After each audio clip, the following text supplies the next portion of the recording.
ስማኝ፣ ቲክቶከር ላይ ያለ ስማኝ፣ በዩቲዩብ ያለ ስማኝ፣ በሶሻል ሚዲያ ያለ በሰው ላይ በክፋት ስትነሳ ንስሐ እንኳን ሳታገኝ እንደ ሄሮድስ ተልተህ ትሞታለህ። ምላስ ባፍ ይበሰብሳል። ይሄ እንደሚደርስ እወቅ። ዛሬ ካልተመለስክ በማን ላይ ትናገራለህ? ኃጢአትን መቆጣጠር እግዚአብሔር ነው። እሷ ዛሬ አንድ ነገር አድርጋ ማታ ተንበርክካ መታ ወደ መምህር ኃጢአት ሰርቻለሁ ብላ ነጽታ ይሆናል። አንተ ግን አልነጻህም። አንደበት የተከፈተ ነው እንደ መቃብር። እግር ደም ለማፍሰስ የሚፈጠን ነው። እጅም ደም የሚያፈስ ነው። በጉሮሯቸው ውስጥ ዘንዶ ነው ያለው አለ። አንተ ፈሪሳዊ ግብዝ ወዮታ አለብህ። ላይ በቀሚስ አምሯል፣ በልብስ አምሯል፣ ውስጥ ግን ቅሚያና ምኞት ተመልቷል። የተቀበረ መቃብር ነው የምትመስሉት። ላዩ በቀለም ነው፣ ውስጡ ግን አጥንት ነው ያለበት። በሰው ላይ በኃጢአት የሚናገር ትውልድ ነው የበዛው። በተለይ በዚህ ዘመን የከሌ ጉዷ ተገለጠ ይላል ቲክቶክ ላይ። የከሌ ጉዷ እንዲህ አይነት ሰዎች ልንገራችሁ የንስሐን ቦታ እንኳን አያገኙ። አስጨንቀዋልና እግዚአብሔር ያስጨንቃል መሰላችሁ። ኢንዲቪጁዋሊዝም አይደለም የኛ እምነት። ኢንዲቪጁዋሊዝም ኮንሱመሪዝም የሚባሉ እሳቤዎች አሉ።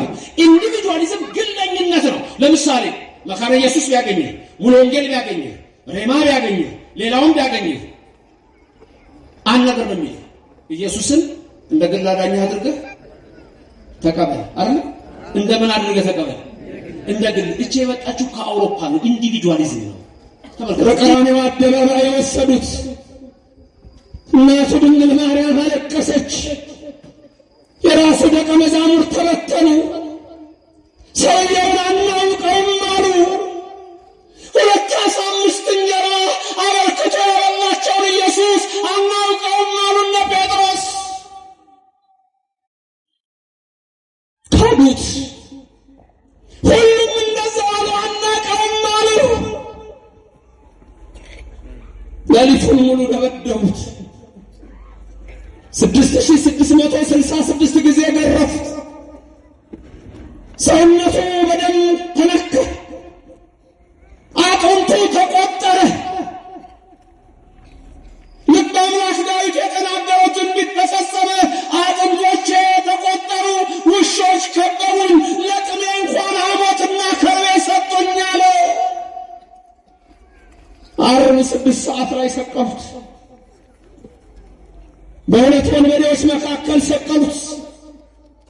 የሸዋ አክሊል ደፉበት። ነፍስ የወጣቸው 9 ሰዓት ገብርኤል መልአክ ሰይፉን መዘዘ። ላጥፋቸው አለ። በመስቀሉ ላይ ያለው ትውጡ ንጉሥ ተዋለ።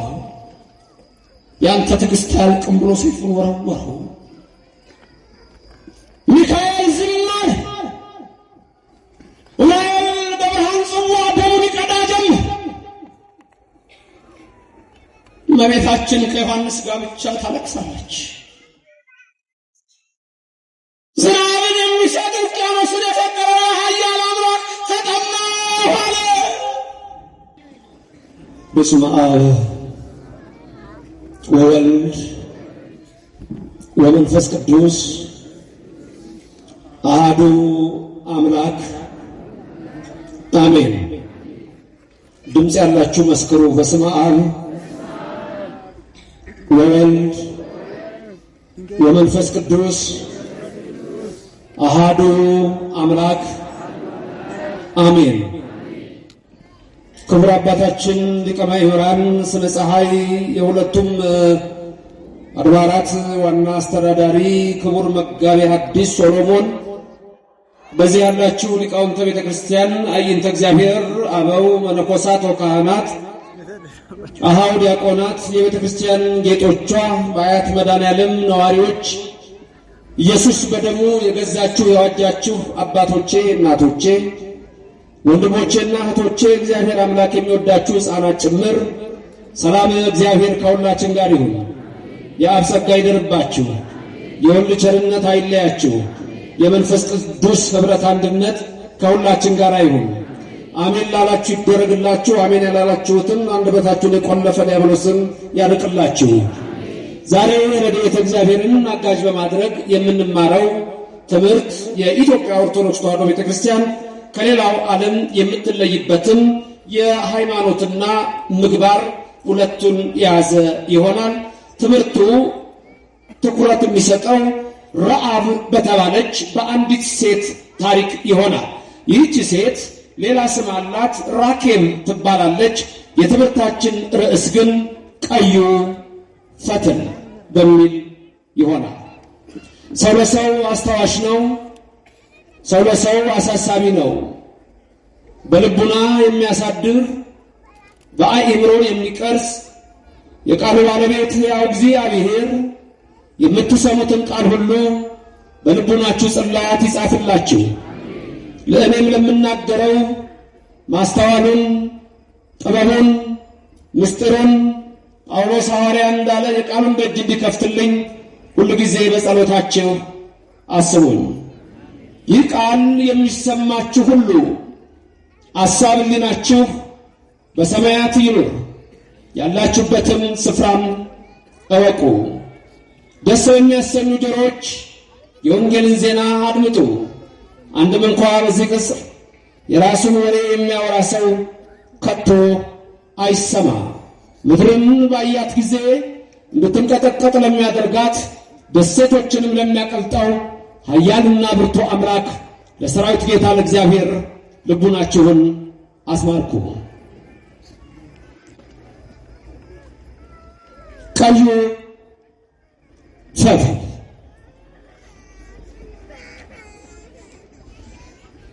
ይህ ትምህርት ቅድም እንዳልኳችሁ የኢትዮጵያ ኦርቶዶክስ ተዋሕዶ ቤተክርስቲያን ከሌላው ዓለም የምትለይበትን ሃይማኖትና ምግባር ይገልጻል። በሃይማኖት ውስጥም አምላክ እግዚአብሔር እንደሆነ የምናይበትና የሥጋው ደሙ ምስጢር በዚህ ትምህርት እንረዳለን። የኢትዮጵያ ቤተክርስቲያን ከሌላው ዓለማት ሁሉ የምትለየው እንዲሁም ሕዝቧ መሰረታችን እግዚአብሔር ስለሆነ ነው። ሁለት አይነት መሰረት አለ። ጠንካራ አለት አለ፣ ድቡሽታ አለ። ጌታችን አምላካችን መድኃኒታችን ኢየሱስ ክርስቶስ በልብ መታሰቡ በቃል መነገሩ ከፍ ከፍ ይበልና ቃሌን ሰምቶ የሚያደርገው ሰው ቤቱን በጠንካራ አለት ላይ የሰራ ሰውን ይመስላል ይላል። እዛው ደግሞ ቃሌን ሰምቶ የማያደርገው ሰው ቤቱን በአሸዋ በድቡሽት ላይ የሰራ ይመስላል። ነፋስ ነፈሰ፣ ጎርፍ ጎረፈ፣ ወጀብ ወጀበ፣ ያን ቤት ገፋው። በአለቱ ላይ ያለው አልወደቀም፣ በአሸዋው ላይ ያለው ግን ወደቀ ይላል። ይሄ ማለት ሁለት የእምነት ድርጅቶች እንደማለት ነው፣ ኦርቶዶክስና ሌላው ዓለም። ሁለት አይነት መሰረቶች እነዚህ ሲሆኑ በፍልስፍናው ዓለም በሪሊጂየስ ፊሎሶፊና እንዲሁ በተለያየ አስተሳሰብ በቴዎሎጂካል ኮንሰፕት ሁለት አይነት እሳቤዎች አሉ። በእንግሊዝኛው አንትሮፖሴንትሪክ የሚባለው ኮንሰፕትና ቴዎሴንትሪክ የሚባለው ኮንሰፕት ነው። አንትሮፖሴንትሪሲዝም እና ቴዎሴንትሪሲዝም ይባላል። ብዙ አላወራም፣ እዚህ ላይ ችግር የለም፣ በቀላሉ ልንገራችሁ።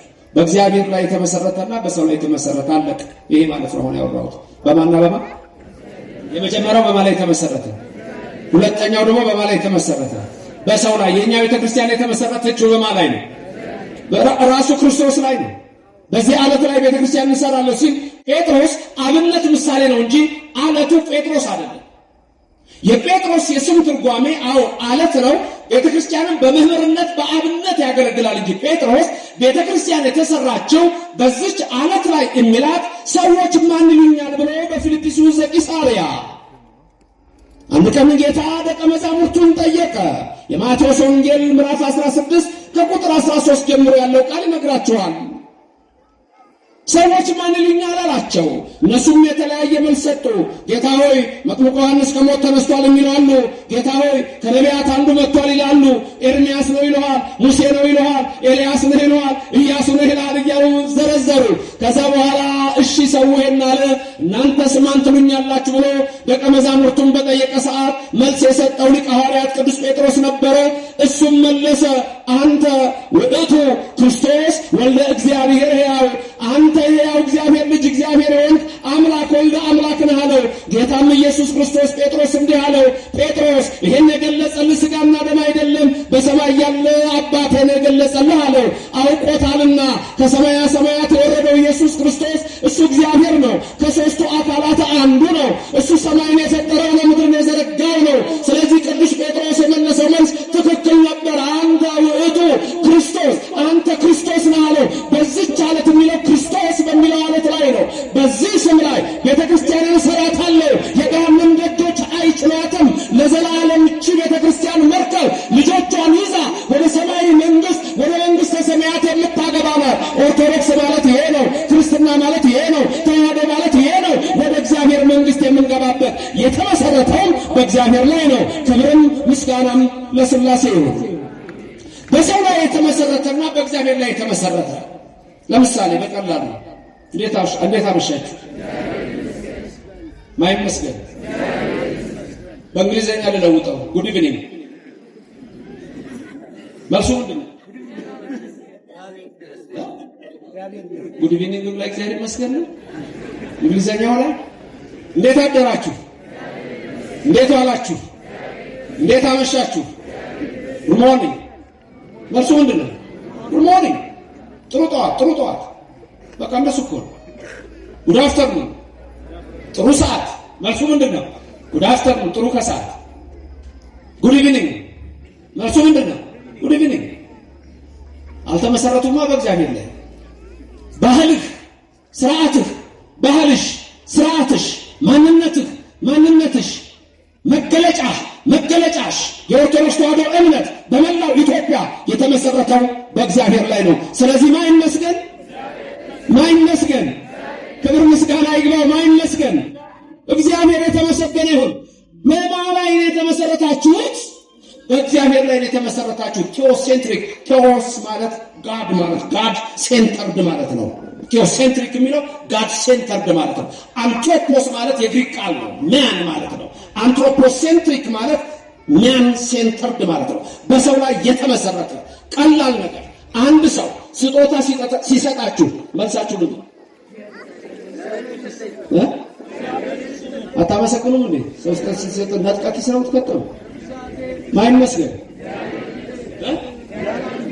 እግዚአብሔር ይመስገን ስጦታ ነው። ማሳሳትኳችሁ ማይስጥልኝ። ከዛ እሱስ ምን ይላል? አሜን አብሮ ይስጠን። አብሮ ሁላችንም አብሮ ይስጠን። ይሄ ደግሞ ምን ይባላል መሰላችሁ? ኢንዲቪጁዋሊዝም አይደለም የኛ እምነት። ኢንዲቪጁዋሊዝም፣ ኮንሱመሪዝም የሚባሉ እሳቤዎች አሉ። ኢንዲቪጁዋሊዝም ግለኝነት ነው። ለምሳሌ መካነ ኢየሱስ ቢያገኝህ፣ ሙሉ ወንጌል ቢያገኝህ፣ ሬማ ቢያገኝህ፣ ሌላውን ቢያገኝህ አንድ ነገር ነው የሚል ኢየሱስን እንደ ግል አዳኝ አድርገህ ተቀበል አይደል? እንደምን አድርገህ ተቀበል? እንደ ግል። እቺ የመጣችው ከአውሮፓ ነው። ኢንዲቪጁዋሊዝም ነው። ተመልከቱ። እኔ ላይ የተመሰረተ ነው። ሰው ላይ ነው የተመሰረተው።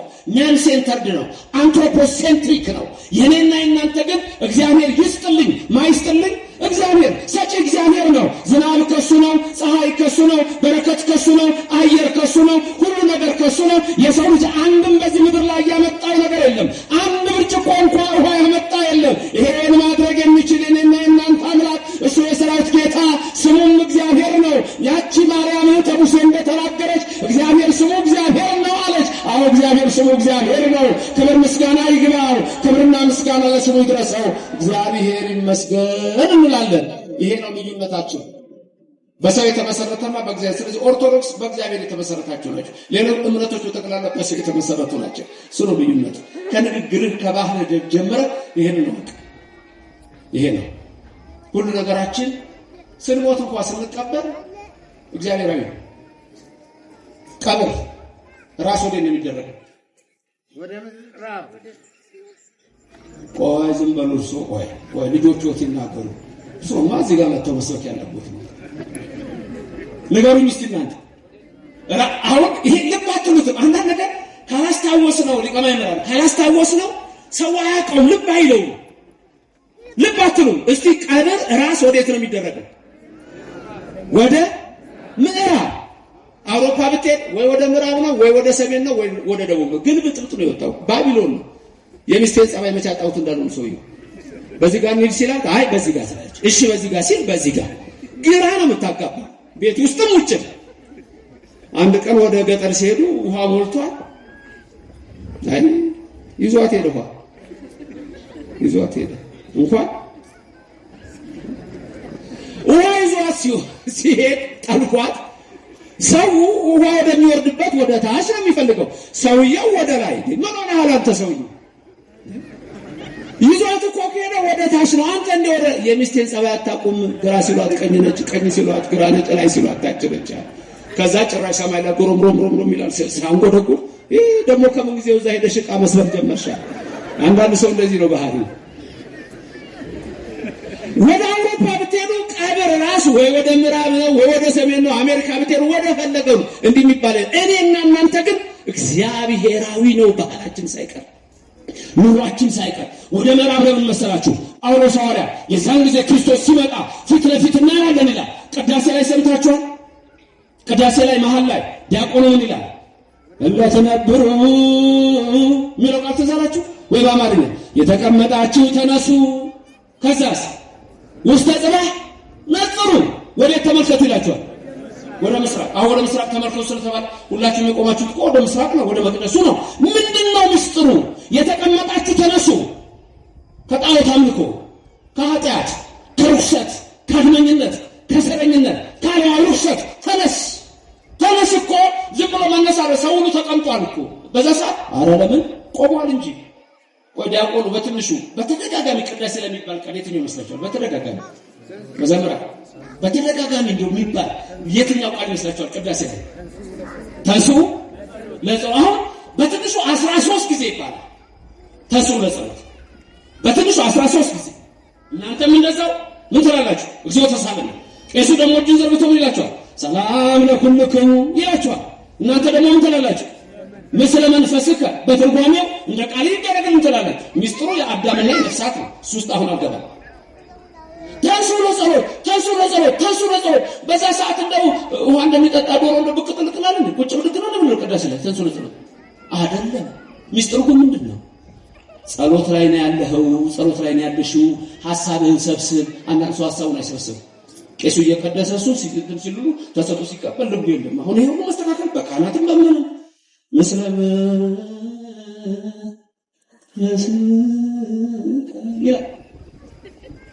የለም ልቡ እቤት ውስጥ ችግር የለም። ማማ ይፈልግ የፈለገው ትግባ እዛ እየጸለዩ አንዳንድ ያቋርጡ የለም።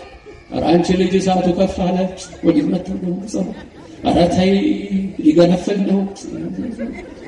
ኧረ ሰዓቱ ቀደሽ ምንም አይኮነኑም። እርሶ ጻድቅ ነዎት ልንገሮት። ልብህን ግን ሰብስብ ነው በቅዳሴ ሰዓት። በቅዳሴ ሰዓት ደግሞ እርሶ ያንን ይበሉ ማለት አይደለም። ደግሞ ደገፈኝ መምህር ዘበነ ብለው በቅዳሴ ማን ሁሉ እንዳያቋርጡ የለም። ሆዱን ያመመው ካልሆነ በስተቀር ከቅዳሴ ወጥቶ የሚሄድ የለም። ህመም ካላጋጠመው ለተልእኮ ከሚፋጠኑ ዲያቆናት በስተቀር። ምክንያቱም ቅዳሴው ሲጀምር ገና ሚመጠን ግርም ትዛቲ ዕለት ወይስም ትዛቲ ሰዓት፣ እቺ ሰዓት ምን ያህል የምታስፈራ ናት! እቺ የሚቀድስባት ሰዓት ምን ያህል የምታስፈራ ናት! መንፈስ ቅዱስ ከሰማየ ሰማያት የሚወርድባት ስዕሎ ህብስቱ ተለውጦ ስጋ መለኮት፣ ወይኑ ተለውጦ ደመ መለኮት የሚወርድባት የሚቀድሱባት ይህቺ ሰዓት ምን ያህል የምታስፈራ ናት! እንዲህ ተብሎ እኮ ነው የሚጀመረው። በቀን መላእክት 300 መላእክት አሉ። በቅዳሴ ሰዓት እልፍ አላፋት ሊሆኑ ይችላሉ። ከመላእክት ጋር የምንቆምባት የተዋሕዶ መቅደስ የተመሰረተችው በእግዚአብሔር ነው። ሃይማኖትና ምግባር ነው። እንግዲህ ቀዩ ፈትል ሚስጥሩ ይሄ ነው። ነገሩ እንዲህ ነው። መጽሐፈ ኢያሱ ወልደ ነዌ ምዕራፍ 2 እስራኤል ከግብፅ ወጥተው በሰጢም ሰፍረዋል። ኢያሪኮ ከፊት ለፊት ናት። ኢያሪኮ ታላቅ ከተማ ናት። ከተማይቱ ጣዖት ናት። ኢያሪኮ ማለት ወር ከሚለው ጋር የተገናኘ ኢያሪሆ ምንለው ጨረቃ ማለት ነው። በኢያሪኮ የሚመለከው ጨረቃ ነው። እግዚአብሔር አልነበረም። ያኔ ከሙሴ ቀጥሎ ሕዝቡን እየመራ የመጣው ኢያሱ ነበረ። የነዌ ልጅ ኢያሱ በሰጢም ሰፍረው ሳሉ ሁለት እነሆ የእሱም ሰዎች ሂዱና ኢያሪኮን ሰልላችሁ ነው ብሎ ላካቸው። ስማቸውም ካሌብና ሶሎሞን ይባላል። ካሌብና ሶሎሞን እነዚህ ሰዎች ወደ ኢያሪኮ ከተማ ገቡ። የኢያሪኮ ሰዎች ሰሙ። እነሱም እንደተሰማ ባወቁ ጊዜ ሮጠው አንድ ሴት ቤቷን ለዝሙት ከፍታለች። ይህች ሴት የምትተዳደረው በዝሙት ነው። ሁለቱ ሰላዮች ካሌብና ሶሎሞን ኢያሪኮውያንን ስለፈሩ እንዳይገሏቸው ወዲያውኑ ፈጥነው ወደ ረዓብ ዘማ ቤት ገቡ። በሌላ ስሟ ራኬብ፣ ወደ ራኬብ ቤት ገቡ። ራኬብም ረዓብ ፈጥና ሸሸገቻቸው። ወዲያውኑ የኢያሪኮ ንጉሥ ይህን ስለሰማ ወደ ረዓብ ቤት ገብተዋል ተብሎም ስለተወራ ወዲያውኑ መልእክተኞችን ወደ ረዓብ ዘማ ቤት ላከ። ረዓብ ዛሬ ሁለት ጸጉረ ልውጥ ሰዎች ወደ አንቺ ቤት ገብተዋል፣ ሁለት እስራኤላውያን ወደ አንቺ ቤት ገብተዋል፣ አምጪ አሏት። ልክ ነው አለች ረዓብ። ገብተው ነበር ግን ሸሸጋቸዋለች። ገብተው ነበር አሁን እኮ ወጡ አለቻቸው። መግባታቸውን ብታምንላቸው መውጣታቸውን አመኗት ይላል። ከዛ በኋላ እነዚህ ሰዎች ሸሽጋ በሉ በሌሊት ተነስታችሁ ሂዱ፣ ግን አንድ ነገር አውቃለሁ አለች ረዓብ። ስለ ረዓብ ልንገራችሁ። ረዓብን ቅድም ያልኳችሁ ሃይማኖትና ምግባር፣ እነዚህ ሁለት ነገሮች በሷ ውስጥ ይገኛሉ።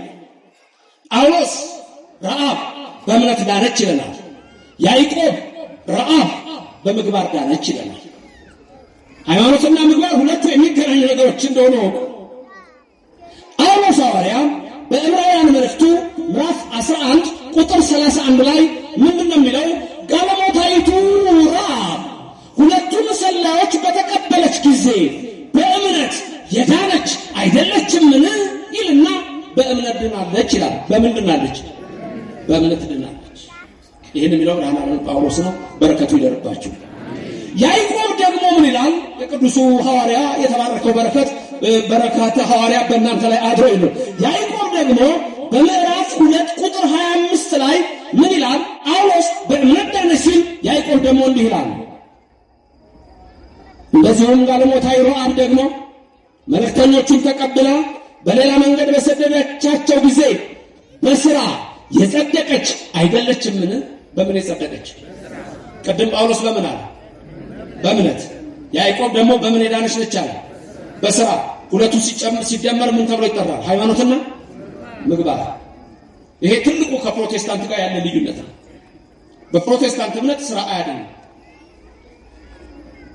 እምነት ብቻ ጸጋ ብቻ ነው ብለው ሲናገሩ ሰማላችሁ። መጽሐፍ ቅዱስ ሙሉ በሙሉ አይደግፈውም። ድንገት ዛሬ ከፕሮቴስታንት እምነት የመጣችሁ ሰዎች ካላችሁ ቁርጣችሁን ወቁት። ጌታ ሆይ የሚለኝ ሁሉ መንግሥተ ሰማያት አይገባም። ማቴዎስ 7:21 ራሱ ጌታ ሲናገር በማቴዎስ ወንጌል ምዕራፍ 28 ላይ ቁጥር 19 ላይ ሂዱና አሕዛብን ሁሉ አጥምቁ ካለ በኋላ በምን ስም አጥምቁ አላቸው? በአብ በወልድ በመንፈስ ቅዱስ ስም። ከዛስ የምነግራችሁን ትእዛዛት እንዲጠብቁ አስተምሯቸው። ትእዛዛት ሥራ። በማቴዎስ ወንጌል ምዕራፍ 25 ቁጥር 31 ላይ ጌታችን ኢየሱስ ክርስቶስ ዳግም በሚመጣበት ሰዓት የሚጠይቃቸው ጥያቄዎች የሥራ ጥያቄዎች ናቸው። በእምነት ድኛለሁ፣ በጸጋው ድኛለሁ የሚለው መፈክር አይሰራም። መልከቱት። በእኛ እምነት ይሄ ነው ያለው። ስለዚህ ረዓብ በሃይማኖቷና በምግባሯ የዳነች ሴት ነች። ዝሙተኛ የነበረች፣ ኃጢአተኛ የነበረች፣ እግዚአብሔር ግን የፈወሳት ሃይማኖትና ምግባር። ደግሞ የሚገርማችሁ እኮ የጌታ ቅድሚያ ሆናለች እኮ አይደለም ረዓብ። ሶሎሞን መጨረሻ ላይ ያገባታል። የማቴዎስ ወንጌል ምዕራፍ 1 ላይ ከሚጠቀሱት ሴቶች መካከል አንድ 4 ሴቶች ሲጠቀሱ አንዷ የተጠቀሰችው ራኬብ ናት፣ ረዓብ ነች። እቺ ዘማ የነበረች ሴት ለክርስቶስ ቅድሚያት እስከምትሆን ድረስ የተመረጠች ታላቅ ሴት ነች። ሃይማኖትና ምግባር እንዲህ ነው የሚያደርገው። የማቴዎስ ወንጌል ስትመለከቱ በማቴዎስ ወንጌል ምዕራፍ 1 ላይ ቁጥር 5 ላይ ሶሎሞንም ከራኬብ ቦዔዝን ወለደ፣ ቦዔዝም ከሩት ኢዮቤድን ወለደ፣ ኢዮቤድም እሴይን ወለደ፣ እሴይም ዳዊትን ወለደ፣ ዳዊት ደግሞ የክርስቶስ አባት ተባለ። ማቴዎስ ወንጌሉን ሲጽፍ መጽሐፈ ልደቱን እግዚእነ ኢየሱስ ክርስቶስ ወልደ ዳዊት ወልደ አብርሃም ብሎ የሚናገረው ይህንን ነው። ረዓብ እንዴት ታላቅ ሴት እንደሆነ ተመልከቱ ይላል ጳውሎስ። ያዕቆብም እንዴት ታላቅ ሴት እንደሆነ ተመልከቱ ይላል። እቺ ረዓብ እንዴት ታላቅ ሴት እንደሆነች የሚለው ታሪኩ አሁንም ነግራችሁ ነው። የሚገርም ነው። አገሯ የሚመለከው ጣዖት ነው፣ የሚመለከው ጨረቃ ነው፣ የሚመለከው የቆመ ምስል ነው። ኢያሪኮ የጣዖት ከተማ ናት። በዛ ሰዓት ላይ ግን እቺ ሴት ምን አለች? መጽሐፈ ኢያሱ ወልደ ነዌ ምዕራፍ 2 ላይ የምታገኙት ታሪክ ይገርማል። እነዚህ ሁለት ሰላዮች ምን አለቻቸው? የደበኳችሁ ለምን መሰላችሁ አለች። ከሌላው ሰው ተለይታችሁ አይደለም እናንተ የደበኳችሁ፣ በእናንተ ላይ ያለው እግዚአብሔር ግን ታላቅ ስለሆነ ነው አለች። ክብርና ምስጋና ለእግዚአብሔር ይድረሰው። በእናንተ ላይ ያለው አምላክ ታላቅ ስለሆነ ነው አለች። ልባችን ቀልጧል አለች። ሰምተን ስለእናንተ እግዚአብሔር አምላክ በ9 መቅሰፍት በ10ኛ ሞት በ11ኛ ስጥመት ከግብፅ እንዴት እንዳወጣችሁ እናውቃለን አለች። የራሔልን እንባ አይቶ ያቺ ምስኪን ራሔል ባሏ ስምዖን ይባላል፣ በግብፅ አገር ነበረች። ባሏ ስለሞተ በባሏ ፈንታ ጦም እንድትረግጥ ተፈረደባት።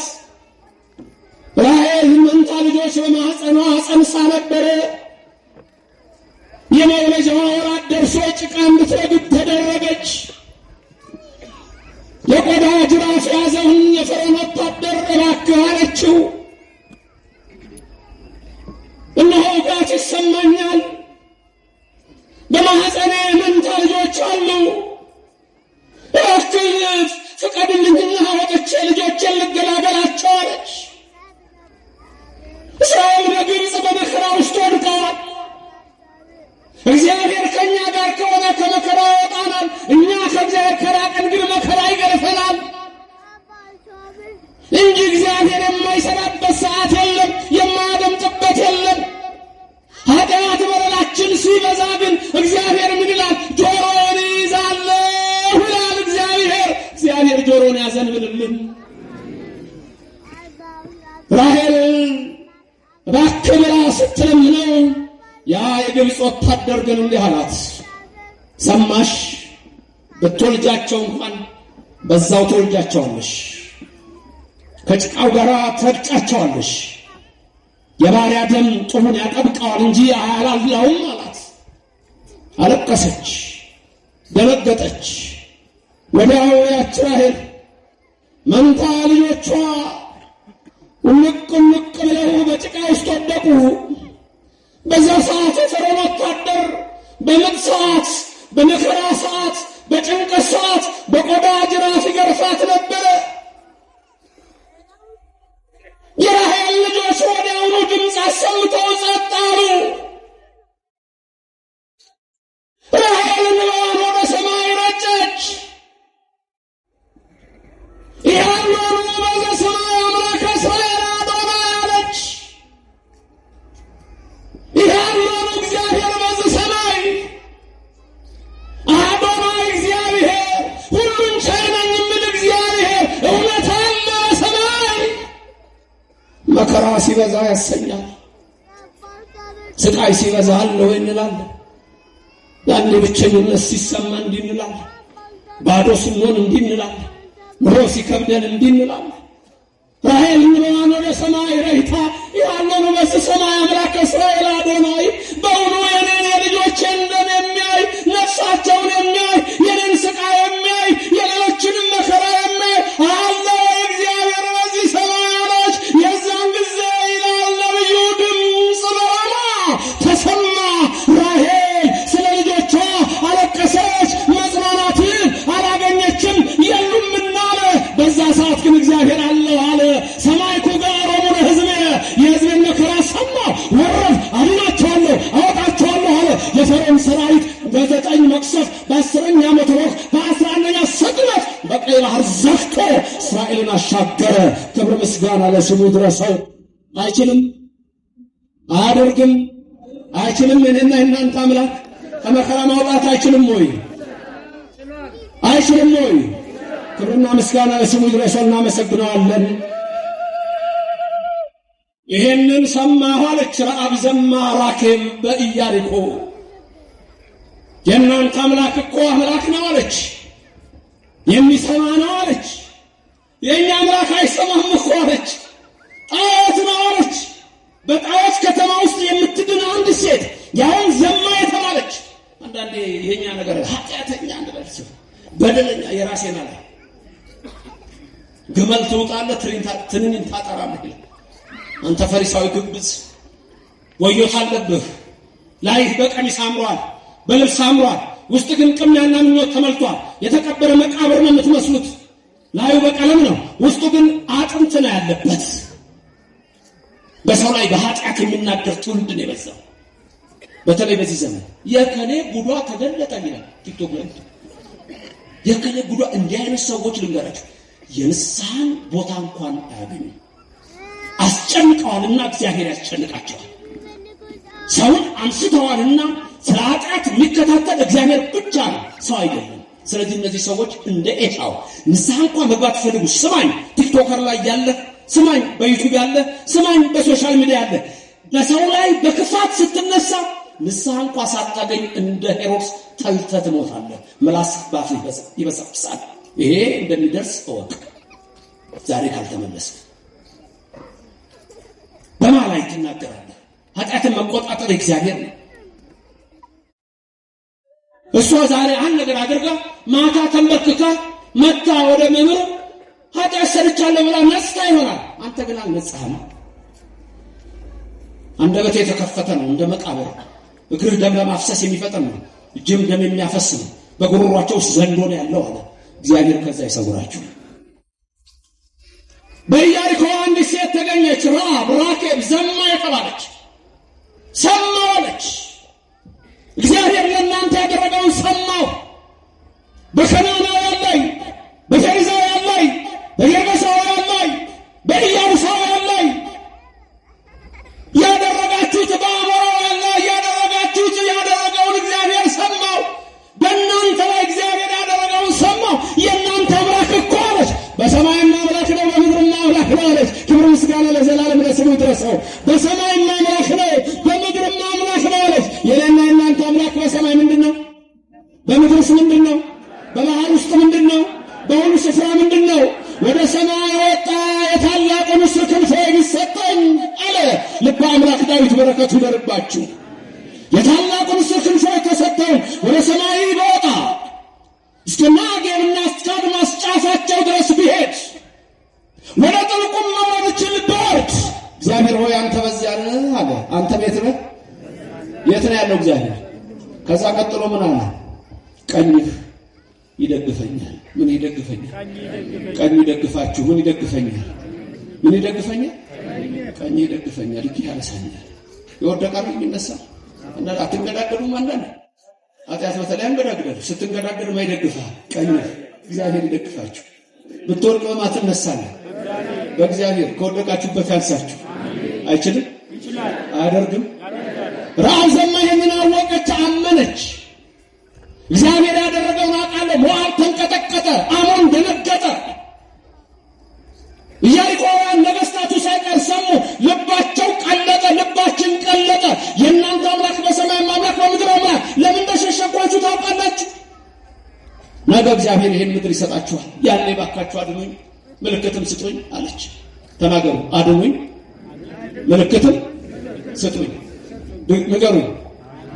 አድኑኝ ምልክትም ስጡኝ። ምልክት ሰጧት። እንዳይረዝምባችሁ ትምህርቱን ልናጠቃል። ምልክት ሰጧት። ምልክቱን መሰላችሁ? ልክ ነው እንዳልሽ እግዚአብሔር ምድር ይሰጠናል። ስንመጣ ቤተሰቦችሽን ሁሉ ማዳን ከፈለግሽ፣ አንቺን መዳን ከፈለግሽ፣ ከአንቺ ጋር መዳን የሚፈልጉ ካሉ ወደ አንቺ ቤት ይግቡ።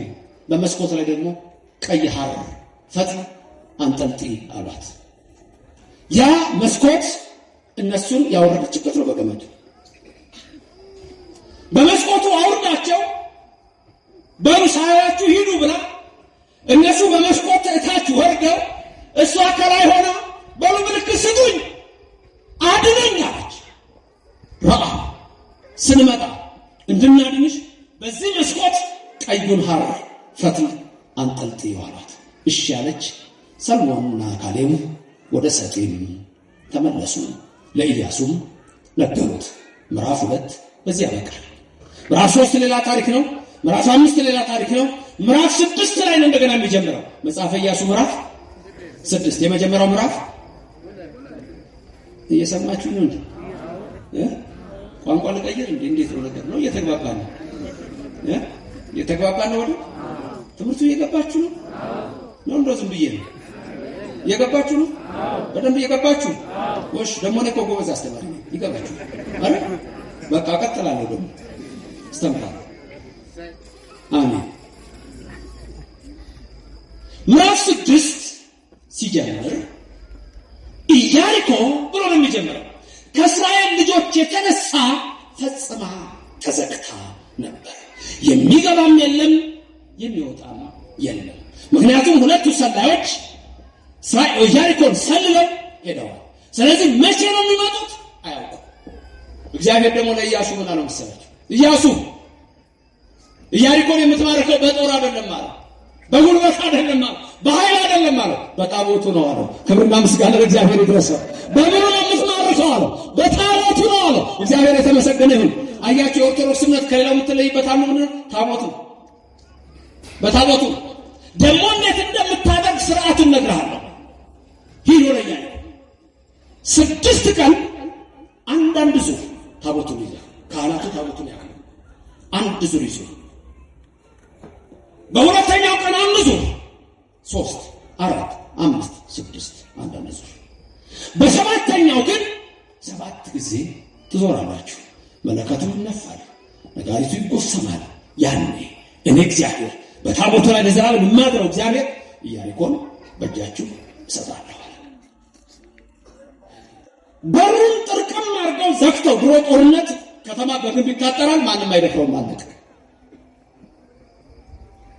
ኢያሱ ካህናቱን ተነሱ አላቸው። ታቦቱን አከበሩ። ከዛ በኋላ ወደ ኢያሪኮ ሄዱ። ደረሱ። ቅድም እንዳልኳችሁ 1 ዙር 2 ዙር 3 ዙር 4 5 6 አንዳንድ በሰባተኛው ቀን 1 ዙር 2 ዙር 3 ዙር 4 ዙር 5 6 ዙር ሰባተኛው ሲደርስ እነሱ እየዞሩ የኢያሪኮ የተዘጉት በሮች ራሳቸው እየተከፈቱ ይዘጉ ጀመር። የተቆለፉት እየተከፈተ ይዘጋል፣ እየተከፈተ ይዘጋል። ለካ የእግዚአብሔር ታቦት ይግባ ነው የሚለው፣ ካህናቱ ይግቡ ነው የሚለው፣ የእግዚአብሔር ሕዝብ እስራኤል ይግባ ነው የሚለው። በዛ ሰዓት ምን ሆነ?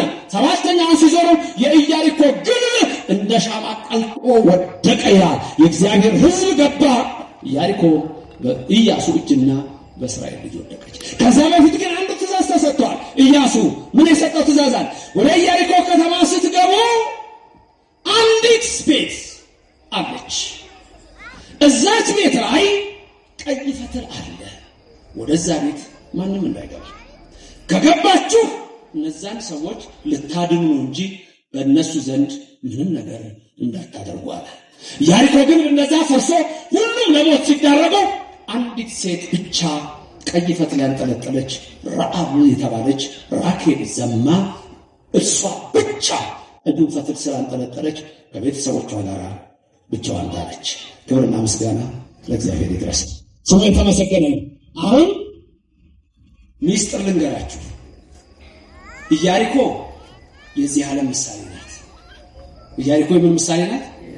የዚህ ዓለም ምሳሌ ናት። ስንት ሰዎች ነበሩ የሰለሏት? ስንት ሰዎች ሰለሏት? 2 ሰዎች። ትምህርት በዚህ ነው የሚያበቃው። 2 ሰዎች ሰለሏት፣ ካሌብና ሶሎሞን። ካሌብና ሶሎሞን የብሉይ ኪዳንና የሐዲስ ኪዳን ምሳሌ ናቸው። ካሌብና ሶሎሞን ኢያሪኮን እንደሰለሏት ብሉይ ኪዳንና ሐዲስ ኪዳን ደግሞ እችን ዓለም ወይም እኛን ይሰልሉናል፣ ይበርብሩናል። መጽሐፍ ቅዱስ ስታነቡ ውስጣችሁን ነው የሚነግራችሁ። የእግዚአብሔር ቃል አሁን ስንሰማ እኛ ምን እየሆን ነው? እየተሰለልን ነው። ውስጣችሁ የሚሰማችሁ ነገር ይኖራል። መጽሐፍ ቅዱስ ብሉይና ሐዲስ ኢያሱ የላካቸው ካሌብና ሶሎሞን የብሉይ ኪዳንና የሐዲስ ኪዳን ምሳሌ ናቸው። የኢያሪኮ የዳነች ምስኪን ሴት ረዓብ ዘማ የሷ ቤት መስኮት ቤቷ የእናንተ ስጋ ነው። ሰውነት ቤቷ እኮ ሰውነት ቤት ይባላል። ጳውሎስ ምን አለ? በዚህ ጭቃ ቤት ውስጥ ያለን ሁሉ ጊዜ እንጨነቃለን ይላል። ተመልከቱ። ይሄ ስጋ የነፍስ ማደሪያ ነው። ቤት ማለት ደግሞ ማደሪያ ማለት እኮ ነው። ቤት ማለት አደረ ማለት እኮ ነው። ግዕዙ ቤት ማለት ማደሪያ ማለት ነው። በዚህ ስጋ ውስጥ ምን ያድራል? ነፍስ ታድራለች። ስለዚህ ቤት የተባለው ምናችን ነው? ሰውነታችን። መስኮቱስ ምንድነው? ቤት መስኮት አለ አይደል? መስኮት ምንድነው? አፍ ነው። የምእመናን አፍ ምሳሌ ነው። የረዓብ ዘማ መስኮት የኔና የናንተ አፍ ምሳሌ ነው። በዛ መስኮት ላይ ቀይ ሐር አንጠለጠለች የሚለው ቀዩ ፈትል የሥጋውና የደሙ ምሳሌ ነው። ስለዚህ ወደ ረዓብ ቤት ያ ቀይ ፈትል የተደረገው የመዳን ምልክት ኢየሱስ ክርስቶስ ከሰማይ ሰማያት ይመጣና ብሉይና ሐዲስን ሰብኮ እኔና እናንተን እንድንድንለት ሥጋውና ደሙን ይሰጠናል ነው። ክብርና ምስጋና ለእግዚአብሔር ይድረሰው። በእያንዳንዱ ነገር ውስጥ የምታዩት ይሄንን ቅዳሴ ስታስቀድሱ ብዙ ቦታ አነሳዋለሁ። ካህናቱ ይወጡና ከዛ ሶስቱ ዲያቆናት ሆነው ይባላል አይደል? ትዝ ይላችኋል። ስብሐት ወክብር ለስሉስ ቅዱስ ይደሉ ይላሉ። እናንተ ምን እንደምትሉት? ትክክል፣ እንደሱ ነው። ሌሎች ያላወቃችሁት እንዴት ነው? ይሄንን አታውቁም እንዴ? ስብሐት ወክብር ለስሉስ ቅዱስ ይደሉ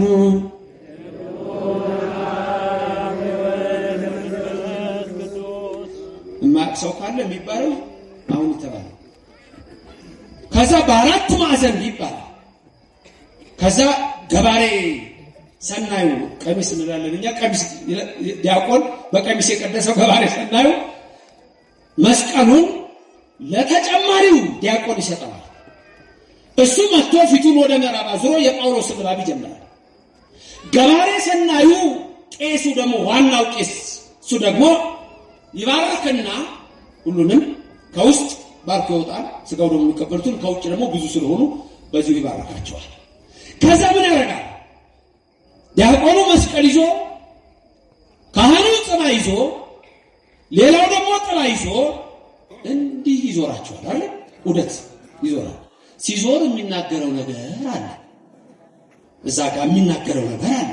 እግዚአብሔር አምላክን በከመ አርአይከ የሚል ቃል አለ። እንደሱ ነው የሚቀመጥ በከመ አርአይከ ጥቅም ላይ ያለ በደ ኢያሱ ገብርከ አይደለም እንዴ? አሁን እዛ ጋር የሚለው ይሄንን ነው። እግዚአብሔር አምላክን ተመልከቱ። እግዚአብሔር አምላካችን በከመ አርአይከ ቅድመ ጥቅማ ለኢያሪኮ በደ ኢያሱ ገብርከ ወልደ ነዌ። ዝም ብሎ አይደለም የሚዞረው፣ ይሄንን ቃል እየደገመ ነው የሚዞረው። የኢያሪኮን ግን በባሪያ በነዌ ልጅ በኢያሱ ያፈረስክ። ዝም ብሎ እናንተን ሲዞራችሁ ኢያሪኮ ውስጥ እንዳሉ በመናሳ እንደ ረዓብ ናችሁና እንደ ረዓብ ዘማ። ከዛ ውስጥ እንዴት እንደሚያወጣችሁ ካህኑ ይህን ይላል። ከዛ ምዳል ከማሁ ይላል። ልክ እንደዛው ማለት ነው። ልክ እንደሱ ማለት ነው።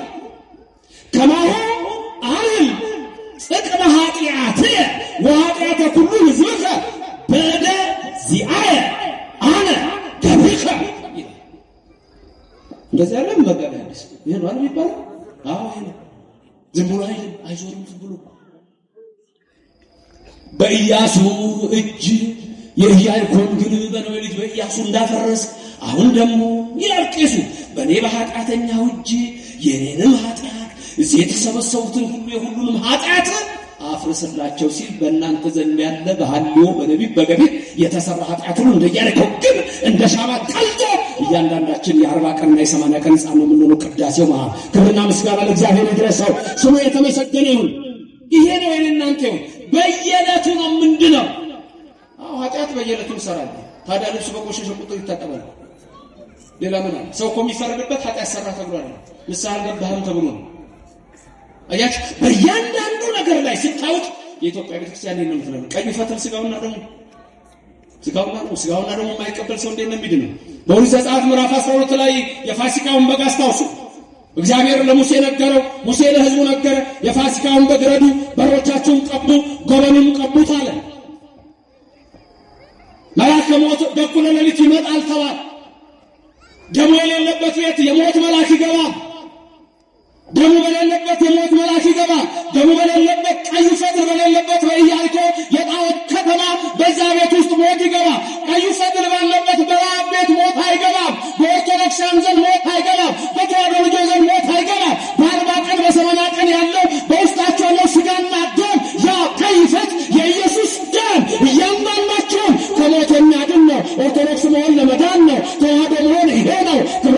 ምስጋና ለዘላለም ለአምላካችን ይድረሰው። ስሙ የተመሰገነ ይሁን። የፋሲካው በግ ታረደ።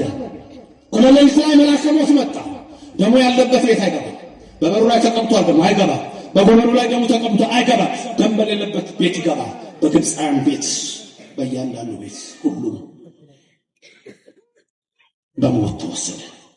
አንዱን አልቀሰቀሰም። የፋሲካው በግ ይሄ ነው። የፋሲካው በግ ኢየሱስ ነው። በጉ እሱ ነው። ዮሐንስ መጥምቅ ከሩቅ አየው። ወደ እሱም ሲመጣ ተመለከተው። ከኔ በፊት የነበረው ነው። እኔ 6 ወር በመወለድ ብቀርበው እሱ ግን ቀድሞ ያለ አምላክ ነው። እኔ ጫማውን ማሰሪያ እንኳን ልነካ አይገባኝም አለ። በጉ ለእግዚአብሔር ዘያስተሰርይ ኃጢአተ ዓለም አለ። የእግዚአብሔር በግ ነው፣ የዓለምን ኃጢአት የሚያስወግደው። አይሁድ ግን ናቁት፣ ፈሪሳውያን ግን አልተቀበሉት። ጸሐፍት ይሰቀላሉ። እስራኤል ከሮማ ተባበረ፣ ሮማ ከአይሁድ ጋር አንድ ሆነ። የዓለም መድኃኒትን ወደ ሞት ወሰዱት። እሱም የመጣው ደሙን አፍስሶ እኛን ለመቤዝ ነበር። መስቀሉን አሸክመው ወሰዱት። በጲላጦስ ፊት አቀረቡት። መላእክት የሚንበረከኩለትን የሸዋ ክህነት፣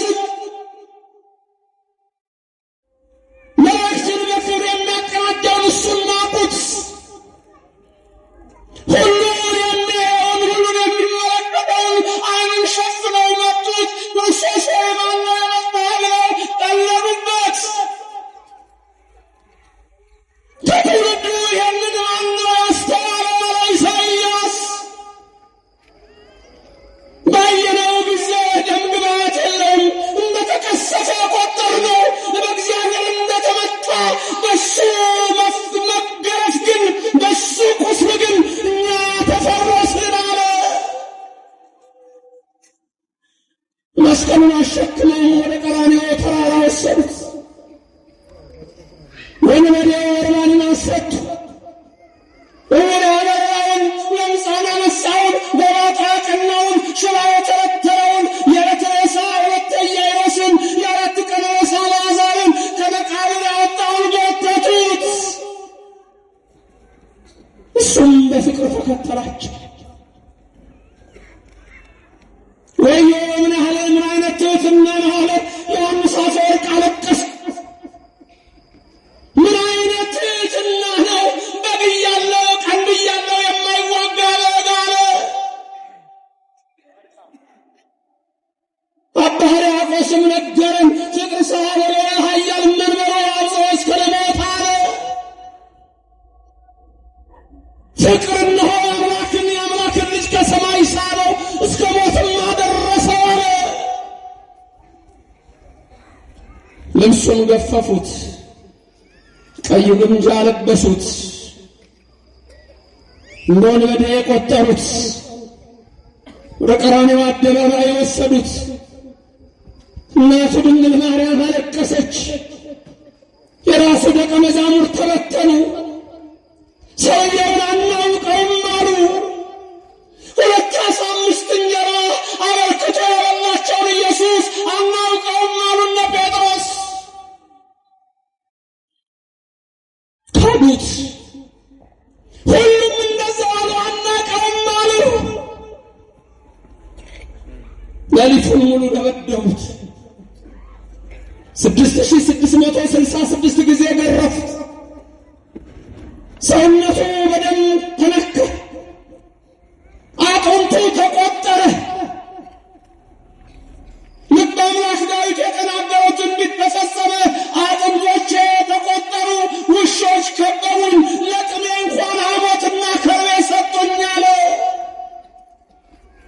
ዓርብ 6 ሰዓት ላይ ሰቀሉት።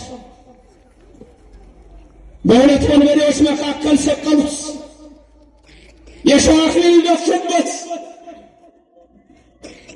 ነፍስ የወጣቸው 9 ሰዓት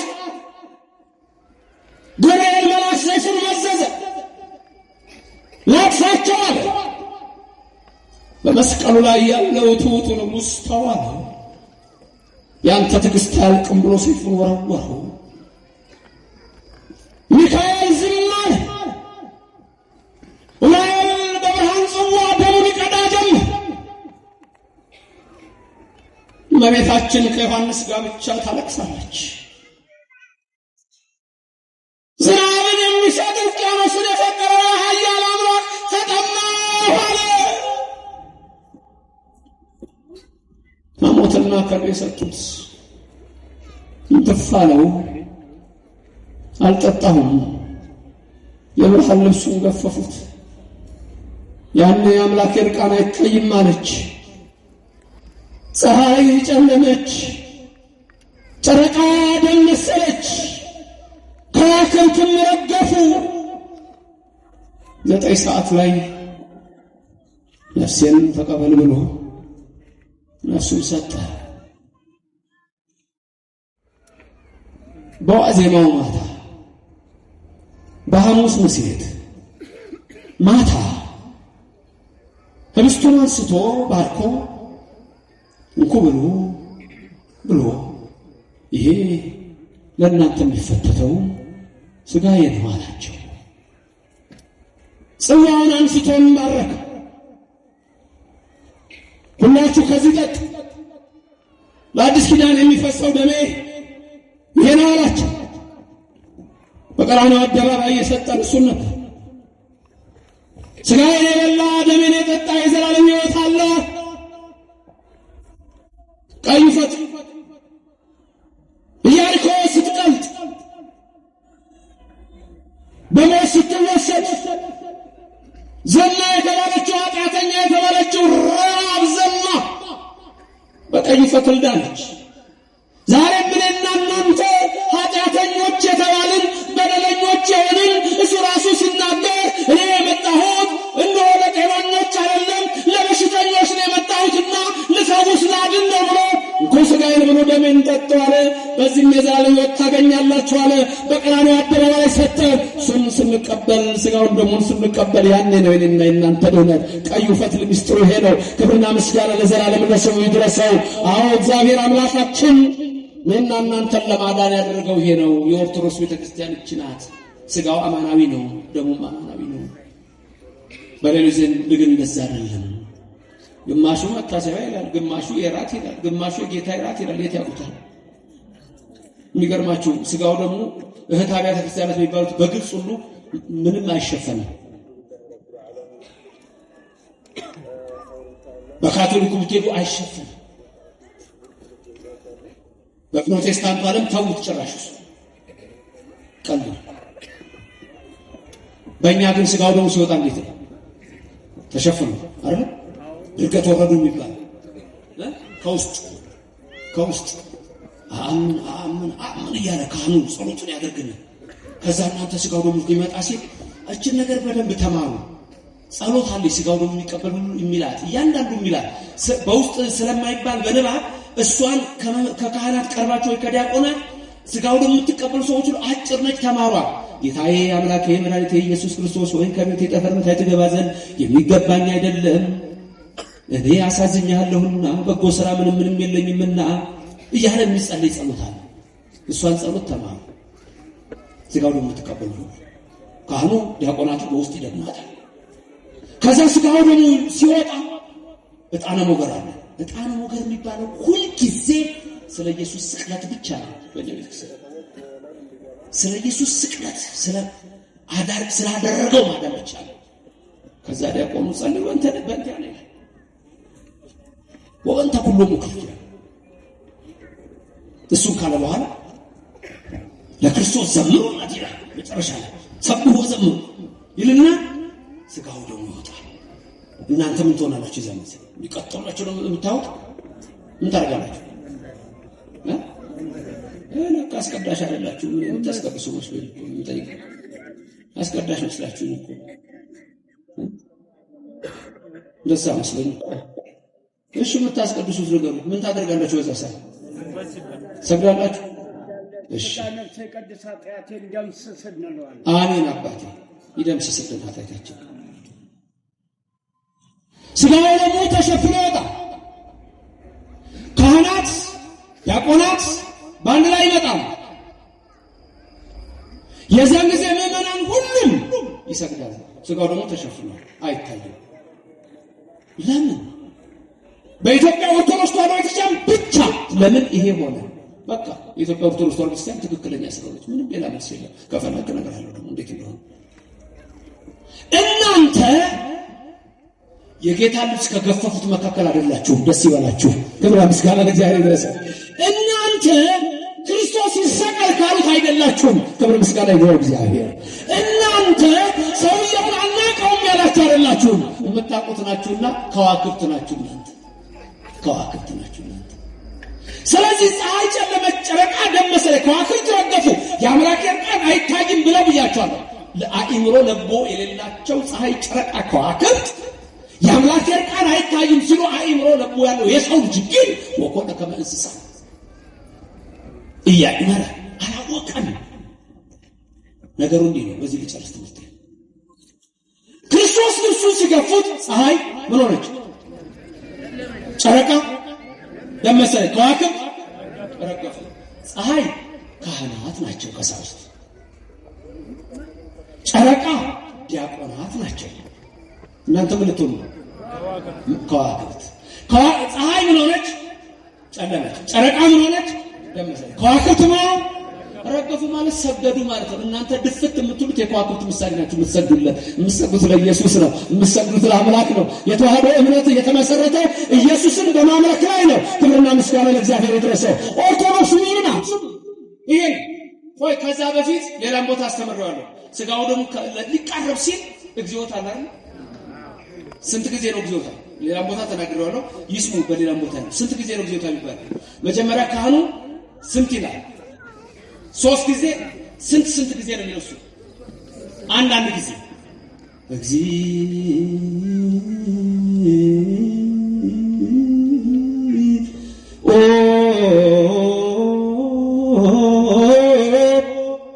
ብሎ አንዴ እግዚኦ ማለት 3 በረጅም ዜማ በአብይ ዜማ ይላል። እናንተ ከዛ ምን ታደርጋላችሁ? ትቀበላላችሁ። ቄሱ አንድ ጊዜ በአብይ ዜማ ስንት ጊዜ ነው? 3 ጊዜ። ቄሱ 3 ጊዜ ሲል እናንተ ስንት ጊዜ ትላላችሁ? 3 ጊዜ። 3 እና 3 6። ከዛ ቀጥሎ ስንት ጊዜ ነው የሚለው? 3 ጊዜ ይላል። ግን ስንት ጊዜ? በአንዱ ብቻ 5 ጊዜ ይላል። በአንዷ ብቻ እግዚኦ መሐረነ ክርስቶስ እግዚኦ እያለ 5 ጊዜ ይላል። 5 ጊዜ 3 ቄሱ የሚለው 5 ጊዜ 3 ስንት ይመጣል? 15። እናንተም ስንት ጊዜ ነው የምትሉት? 5 ጊዜ 3 ስንት ይሆናል? 15። 15 ሲደመር 15 30። ቅድም ስንት አለ? 30 እና 6 36። ከዛ መጨረሻ ላይ ቄሱ ምን ይላል? እግዚኦ መሐረነ ክርስቶስ ብሎ ለብቻ መጨረሻ የሚላት አለ። ከዛ በፊት 2 ይላል። 2 ጊዜ ሲል እናንተም ስንት ጊዜ ትላላችሁ? 2 እና 2 ቅድም ስንት አለ? 36 እና 4 40። ከዛ ለመጨረሻ ብቻውን ነው የሚለው። እናንተ አትሉም አይደል? አንድ ላይ ስንት ይመጣ? 41። ክርስቶስ የተገረፈው ግርፋት መነስ። ከዛ በኋላ ነው ሥጋው ነው የሚመጣው። ወይ ተዋህዶ አይ ክርስትና እንዴት የታደለ ነው! ቀይ ፈትል ዘማውን የሚያድን ኢየሱስ ክርስቶስ ኃጢአተኞችን የሚያድን በደለኞችን የሚያድን ኦርቶዶክስ ተዋህዶ እቺ ናት ሃይማኖት ከምግባር። ጳውሎስ ሐዋርያ በእምነት ዳነ ሲላት፣ ያዕቆብ ደግሞ በሥራ ይላል። ኦርቶዶክስ እምነትና ሃይማኖት የሚነገርባት ቅድስት ቤተክርስቲያን። በደም ፍሰት አይደለም፣ በእናትህ እንባ ኃጢአታችንን ይቅር በል።